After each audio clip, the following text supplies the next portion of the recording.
My family always liked labels: smart one, successful one, the kid with a future. And then there was my son, Noah. They never called him stupid outright. They didn't have to. They used words like average and simple, the kind that sound harmless but stick to you for years. Noah is 13.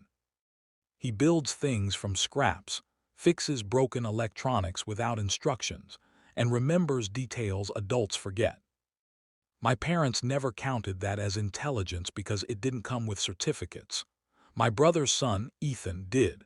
Ethan had trophies, medals, framed photos on the wall.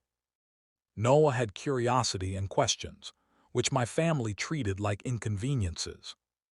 My mother's favorite line was, "At least he's well behaved," which is what people say when they've already decided you won't matter.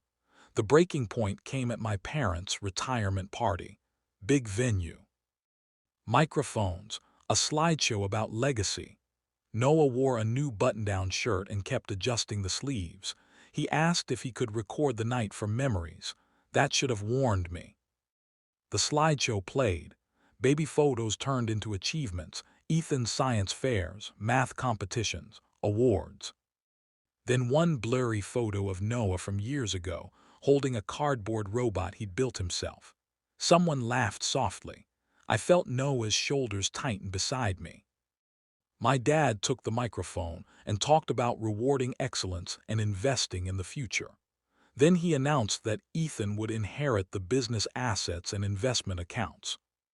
Applause filled the room. My mom stepped in smoothly and added that the family trust would go to Ethan as well. Then she smiled and said, almost casually, that Noah didn't need that kind of pressure. He was happier keeping things simple. People chuckled. Noah didn't move. His phone stayed raised for a second, then dropped into his lap. Someone behind us whispered, "Well, not every kid's a winner." I stood up. I didn't raise my voice.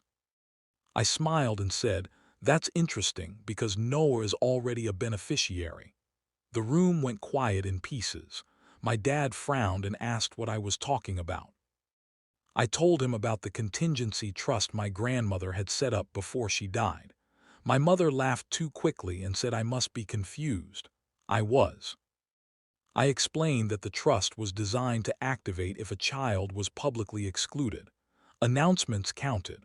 Microphones definitely counted. I pulled a folder from my bag and held it up, letting my grandmother's signature face the nearest table. I didn't read a word.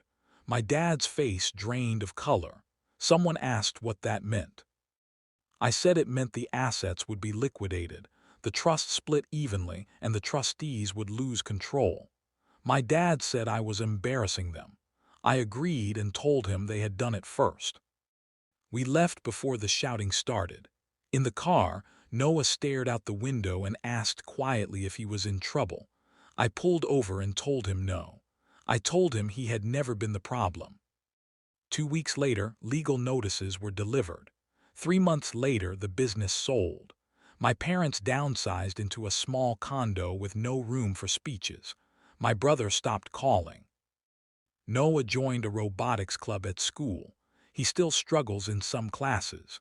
He's still brilliant in his own way. He no longer apologizes for how his brain works. Last night he asked me if he was really average. I told him the truth. He was. He just scared people who only understand one kind of smart.